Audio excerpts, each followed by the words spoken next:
Nera kabeh mula apabila Zelensky menyerang di tengah-tengah Rusia. Dan awal pagi ini membuat Moskow panik. Amin.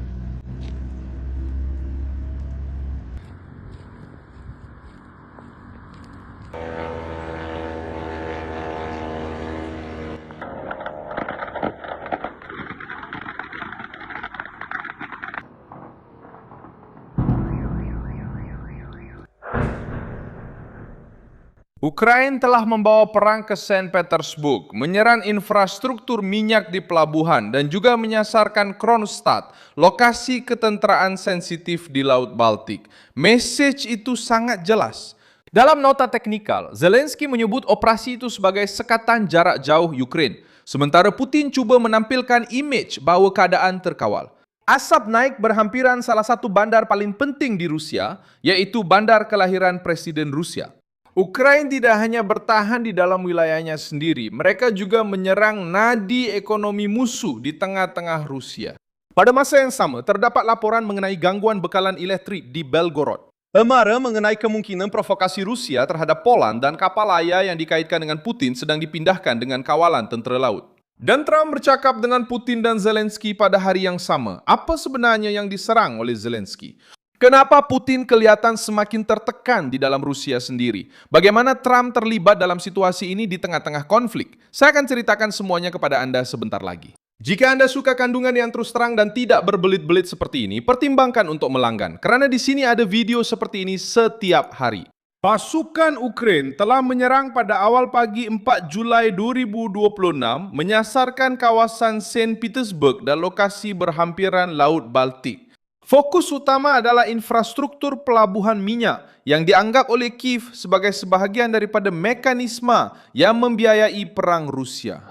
Terdapat juga serangan terhadap Kronstadt yang digambarkan oleh Zelensky sebagai sasaran ketenteraan yang penting.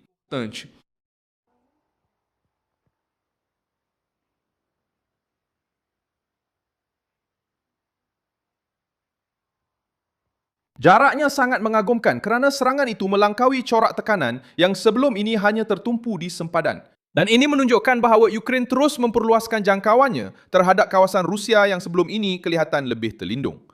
Terminal Saint Petersburg mempunyai kepentingan strategik kerana ia berfungsi sebagai pusat penyimpanan, pemindahan dan ekspor utama produk petroleum.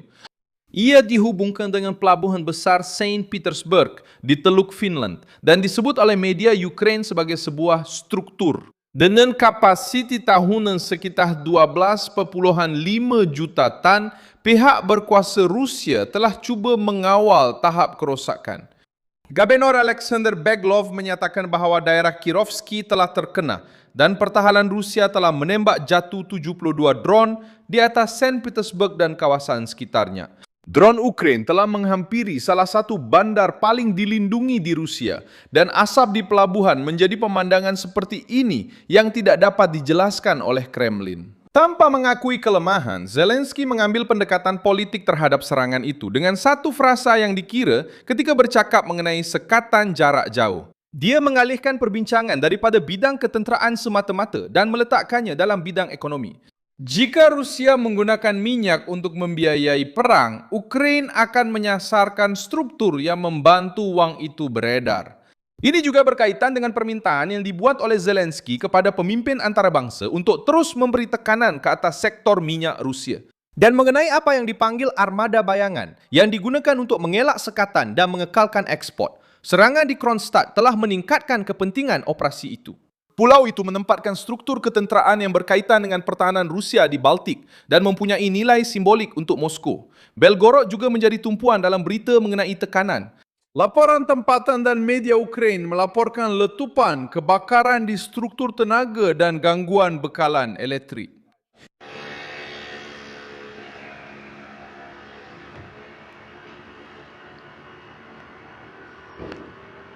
Maklumat itu tersebar sebagai satu lagi petanda bahawa perang telah kembali ke dalam Rusia di kawasan-kawasan sensitif, terutamanya tenaga, komunikasi dan bekalan.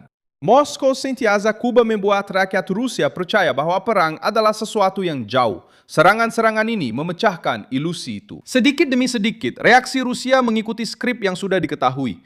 Putin meminimumkan kepentingan strategik serangan terhadap tenaga dan cuba mengekalkan naratif kemajuan di medan perang.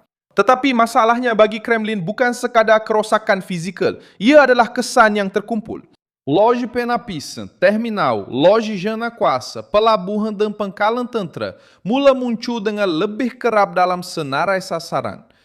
Setiap serangan mencipta kos, ketakutan, kelewatan dan keraguan dalam sebuah mesin yang bergantung kepada kawalan psikologi sama seperti ia bergantung kepada peluru.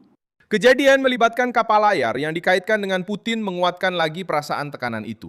Penerbitan yang berpandukan Telegraph melaporkan bahawa kapal layar mewah Graceful yang juga dikaitkan dengan nama Kosatka telah meninggalkan perairan Eropah menuju ke Murmansk diiringi oleh kapal-kapal Rusia. Kapal tersebut yang berukuran kira-kira 82 meter dan dianggarkan bernilai sekitar 100 juta pound sterling dikatakan telah dipindahkan kerana kebimbangan terhadap serangan dari Ukraine. Sementara Rusia cuba menunjukkan kekuatan, aset-aset yang berkaitan dengan elit pemerintah dilihat sedang dilindungi dan dijauhkan dari zon berisiko. Jika sebelum ini Kremlin kelihatan selesa di Baltik, kini struktur dan kapal bernilai tinggi memerlukan pengiring, pemantauan dan perlindungan daripada drone. Ini tidak menjatuhkan Putin dengan sendirinya, tetapi ia merosakkan imej kebal yang telah dijual olehnya selama bertahun-tahun. Dan dalam perang pergeseran, imej juga adalah bahan bakar. Poland telah menjadi tumpuan atas sebab lain. Laporan yang dikaitkan dengan Telegraph dan Onet mengatakan bahawa perisikan Amerika Syarikat telah memberi amaran kepada Warsaw mengenai kemungkinan provokasi Rusia di wilayah Poland. Dengan senario yang melibatkan serangan hibrid, drone, infrastruktur kritika atau pergerakan di sempadan dengan Belarus dan Kaliningrad, rancangan yang mungkin ini bertujuan politik untuk menguji tindak balas NATO, mencipta perpecahan antara sekutu dan cuba menolak Barat ke meja rundingan di bawah tekanan. Rusia tahu bahawa satu provokasi di wilayah Poland akan memberi kesan serta-merta kerana Poland adalah ahli NATO dan merupakan salah satu laluan utama sokongan kepada Ukraine. Jika Moskow berjaya menimbulkan kekeliruan tanpa mengaku secara jelas sebagai dalang, mereka akan cuba menukar ketakutan itu menjadi kelebihan diplomatik. Sementara semua ini berlaku, Putin telah menelefon Donald Trump pada hari kemerdekaan Amerika Syarikat. Perbualan itu berlaku pada 4 Julai 2026, berlangsung kira-kira 85 minit menurut Poder 360 dan bermula dengan ucapan tahniah sempena ulang tahun ke-250 kemerdekaan Amerika. Kremlin berkata bahawa panggilan itu bersifat objektif dan membina dengan perbincangan mengenai Ukraine, Iran, hubungan dua hala serta kemungkinan untuk memperluaskan hubungan antara kerajaan. Yuri Ushakov, penasihat Putin, menyatakan bahawa Trump mengulangi kesediaannya untuk membantu mencari penyelesaian bagi perang tersebut. Dengan kemungkinan lawatan baru ke Moskow, Zelensky juga bercakap dengan Trump pada hari yang sama. Presiden Ukraine mengucapkan tahniah kepada rakyat Amerika sempena 4 Julai. Beliau mengucapkan terima kasih atas sokongan yang diterima daripada Amerika Syarikat dan berkata mereka berdua berbincang mengenai barisan hadapan serta usaha diplomatik. Kedua-duanya bersetuju untuk meneruskan perbincangan semasa sidang kemuncak NATO di Ankara. Ukraine mahukan keamanan tetapi tidak mahu keamanan yang dipaksakan oleh Putin sebagai ganjaran kepada Putin atas pencerobohannya. Perang kini memasuki fasa di mana wilayah Rusia bukan lagi sekadar kawasan belakang yang selamat. Saint Petersburg, Kronstadt, Belgorod dan Laut Baltik sendiri muncul sebagai titik-titik tekanan. Tanpa wang dari sektor tenaga, Rusia kehilangan kekuatan untuk membiayai tentera, logistik, penggantian dan propaganda. Sebab itu Kiev terus menumpukan serangan ke atas kemudahan berkaitan bahan api dan meminta sekutu mengekalkan sekatan. Tumpuan seterusnya ialah sidang kemuncak NATO di Ankara, di mana Trump dan Zelensky dijangka akan meneruskan perbincangan mengenai barisan hadapan, pertahanan udara, sekatan dan rundingan. Putin tiba pada saat ini dengan cuba kelihatan terbuka untuk berdialog tetapi tertekan akibat serangan di kawasan yang semakin jauh ke dalam. Zelensky hadir sambil menunjukkan bahawa Ukraine tidak seharusnya menunggu Rusia memilih masa untuk berdamai. Terima kasih banyak kerana menonton video ini hingga ke akhir. Sokong projek kami dan buat sumbangan keuangan melalui kunci Pix yang tertera di skrin anda. Kami adalah saluran bebas, fokus untuk memastikan anda mendapat maklumat yang benar. Sumbangan anda membantu kami untuk terus bertahan.